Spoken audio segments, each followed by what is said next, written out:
Hi, this week I'll be talking about something that happened in America, where in Maryland they just rejected $11 million for the building and refurbishment of schools, and yet they approved $30 million for the construction of new youth jails.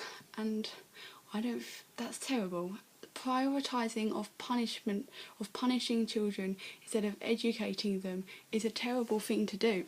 And it's instead of putting these children on the right path to a better future, they're ensuring that these children can be locked away, that anyone who rebels against them will be locked away. And then these children whose schools are left to rot, whose schools are being neglected, aren't being taught right from wrong. They aren't being taught that there is a better way of doing things, and so then these children feel neglected themselves. They feel forgotten by their government, and so they must feel angry, and then that anger causes them to steal, causes them to rebel, and it's an act of defiance against the government, and the government is hurting them, not helping them.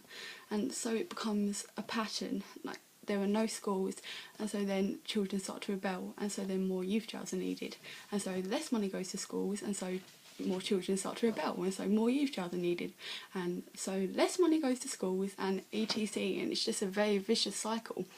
But the cycle can be broken if the government only invests more money into schools instead of youth jails. Then the children know that there is a different way of doing things, they know right from wrong, and so then the cycle stops.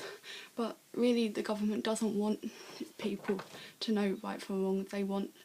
They don't want anyone to question their authority, they don't want anyone to show that there is a different way of doing things, because they want everyone to just be mindless, obedient citizens who don't question the government, who don't realise that there is a different way, because they basically tell you that this is as good as it gets and you might as well accept it. But it's not as good as it gets. It can be better and it should be better, but the government doesn't want that, and the government is in no place to tell people right from wrong. Only schools with qualified teachers who are experienced with children can tell the children what is right from wrong. A government who exploits hundreds and thousands of people for the benefit of the richest few does not know right from wrong. They think that they are perhaps they think that they are right, or perhaps they know that they're wrong and they just don't care. But I would never take advice, I would never follow the example of a government which is corrupt and doesn't care about anyone but themselves. And these children who are forced into these terrible American prisons, if you've ever heard stories about the American prisons, they're not like European ones where they're abused by their inmates, they're abused by their guards, and they're given the basic essentials to live, and then they're left to rot there. That's no place for a child, it's no place for anyone. And then instead of putting money towards rehabilitating these people in the prisons, they spend money on locking them away for years and years.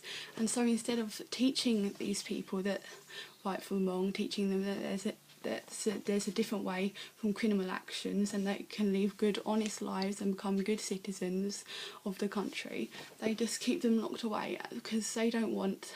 And then these people being kept away creates more anger and it creates more rebellion, and then the cycle just goes on and on.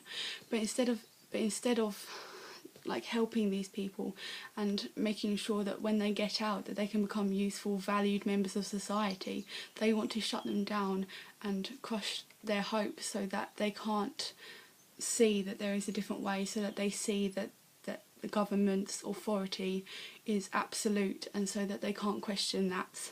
And that's no way for the government to treat the people of the country. It's supposed to be helping, and again that's why I say that the government hurts instead of helps. And that's me for the week, so bye.